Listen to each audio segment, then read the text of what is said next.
हमारी साथे घटना स्थळेથી જોડાઈ ગયા છે। રવિ, એક તો જવાબદાર બધા જ ખો આલે છે, આપણે બધા જોઈએ છે 4 લાખની સહાય આપીને આ લોકો એમ માને છે, તંત્ર એમ માને છે, સરકાર એમ માને છે કે અમે 4 લાખ આપી દીધા, બધું જ પૂરું થઈ ગયું। પણ આ વારંવાર આપણે હરણી બોટકાળ પણ જોયો છે, તમે ત્યાં જતા આ વારંવાર ઘટનાઓ કેમ બની રહી છે રવિ, અને હાલમાં શું થયું છે ત્યાં રવિ?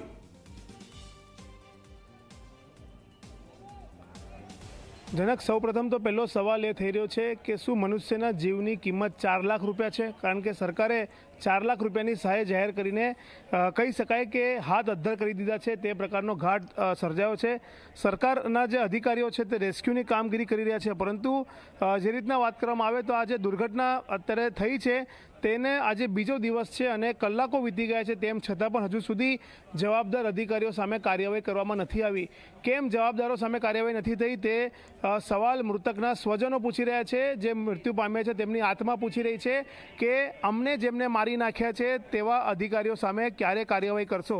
आप जोई शको छो कि सरकारना जे अधिकारीओ अहींया कार्यवाही करी रह्या छे रेस्क्यूनी, सतत बीजा दिवसे आ रेस्क्यूनी कामगीरी चाली रही है, जेमां एनडीआरएफनी टीम, एसडीआरएफनी टीम अने फायर ब्रिगेडना जवानो जे छे ते रेस्क्यूनी कामगीरीमां जोડાયા છે। સાથે જ અહીંયાના સ્થાનિક ગામના લોકો છે તેઓ પણ રેસ્ક્યુની કામગીરીમાં ગઈકાલથી જ મદદરૂપ થઈ રહ્યા છે તંત્રને, અને તેના લીધે જ કહી શકાય કે આ રેસ્ક્યુની કામગીરી આટલી થઈ શકી છે। અત્યાર સુધી વાત કરવામાં આવે તો 17 જેટલા મૃતદેહો જે છે તેને બહાર કાઢવામાં આવ્યા છે। 5 જેટલા લોકોને જીવતા બહાર કાઢીને સારવાર માટે સયાજી હોસ્પિટલમાં ખસેડવામાં આવ્યા છે, અને 3 થી 4 લોકો જે છે તેમને સારવાર આપીને ઘરે મોકલી દેવામાં આવ્યા છે। એટલે સમગ્ર ઘટનામાં હજુ પણ અનેક લોકો પાણીની અંદર હોવાની આશંકા વ્યક્ત કરવામાં આવી રહી છે, અને તેને લઈને જ એસડીઆરએફ, એનડીઆરએફની તમામ જે ટુકડીઓ છે તે પાણીમાં સતત રેસ્ક્યુની કામગીરી કરી રહી છે। બ્રિજના જે 2 ટુકડા થયા છે તે ભાગ પણ હું તમને બતાવવાની કોશિશ કરીશ કે કઈ રીતના વચ્ચેનો જે સ્પાન છે તે તૂટીને સીધો જ નદીમાં ગરકાવ થયો, અને તેની સાથે સાથે અનેક વાહન ચાલકો પણ નદીમાં પડ્યા, અને તેમને કહી શકાય કે તંત્રના અધિકારીઓના પાપે મોત મળ્યું છે। અને જ્યારે સામાન્ય નિર્દોષ નાગરિકોને મોત મળતું હોય તો જે અધિકારીની જવાબદારી હતી આ બ્રિજની ઇન્સ્પેક્શન કરવાની, બ્રિજ વાહન વ્યવહાર માટે યોગ્ય છે કે કેમ તે ચકાસવાની, અને જો તેઓ કસૂરવાર ઠર્યા છે તો ચોક્કસથી જે રીતના કોઈપણ ગુનામાં સામાન્ય માણસને સરકાર જેલના સળિયા પાછળ ધકેલીતી હોય છે તેવી જ રીતના અહીંયા જે જવાબદાર અધિકારીઓ છે તેમને પણ જેલના સળિયા પાછળ ધકેલી દેવા જોઈએ, પરંતુ આવી કાર્યવાહી નથી થતી, જેના કારણે अधिकारीओनी अंदर डर नहीं पेसतो। तमे हरनी बोटकांडनी वात करी, हरनी बोटकांडमां तो चमारबंदीओने छोड़वामां नहीं आवे ते प्रकारनी वात सरकारना मंत्रीओ करता था, परंतु आ तमाम चमारबंदीओ जेलमां गया अने 2 वर्षमां जामीन पर बहार पर निकली गया, अने जेना परिवारजनोए बाळको गुमाव्या हता ते आजे न्याय माटे भटकी रह्या छे, परंतु जे लोको एना माटे जवाबदार हता ते बिंदास जेलनी बहार फरी रह्या छे अने ऐसो आराम करी रह्या छे। त्यारे आ घटनामां पण शुं आ ज रीतना जे जवाबदारो छे तेमनी सामे सरकार देखाड़ा पूरती कार्यवाही करशे ते सवाल पण अहींया उठवा पामी रह्यो छे। चोक्कसथी कही शकाय के आजे क्रेन छे ते क्रेननी मददथी गईकालथी आजे हेवी व्हीकल्स जे पाणीमां पड्या छे तेने बहार काढवाना प्रयास करवामां आवी रह्या छे, परंतु तेमां सफलता नथी मळी रही। 2 जेटला हेवी व्हीकल्सने किनारा सुधी लाववामां आव्या छे, परंतु एक हेवी व्हीकल्स हजू पण पाणीनी अंदर छे, अने बीजું व्हीकल सामे तमे જોઈ રહ્યા છો તે પણ અંદર છે, અને તેની નીચે એક 4 વ્હીલ કાર દબાયેલી છે, 3 જેટલા 2 વ્હીલર દબાયેલા છે।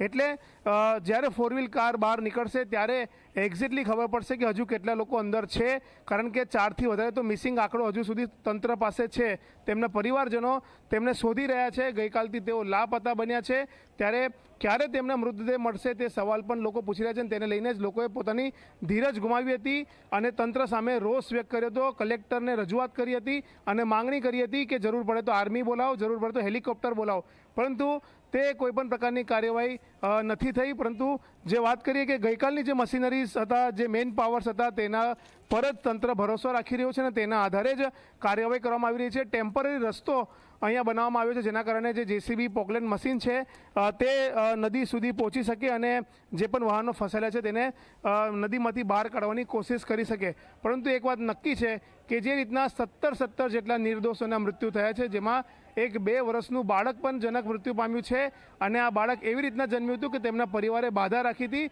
અને બાધા રાખ્યા પછી 4 દીકરીઓ પછી એક બાળકનો જન્મ થયો હતો, અને તે બાળક પણ ભગવાને પરિવાર પાસેથી છીનવી લીધું છે। એટલે કહી શકાય કે આ પરિવાર પર તો ખૂબ મોટી આફત આવી પડી છે અને તે આફતનું કારણ છે તંત્રના અધિકારીઓ, બે જવાબદાર અધિકારીઓ અને બે જવાબદાર સરકાર. કારણ કે ઝી 24 કલાકે પણ 2023માં આ બ્રિજ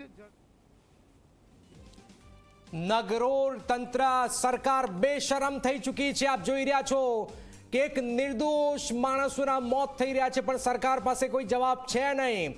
17 નિર્દોષ લોકોના મોત અને હજુ પણ આપ જોઈ રહ્યા છો કે કામગીરી ચાલી રહી છે. પણ આપ સવાલ એ છે કે શા માટે હજુ સુધી કોઈ કાર્યવાહી નથી થઈ રહી? શા માટે ચમરબંધીને છોડાઈ રહ્યું છે? શા માટે એમને પકડવા નથી રહ્યા? ક્યાં ગયા જવાબદારો?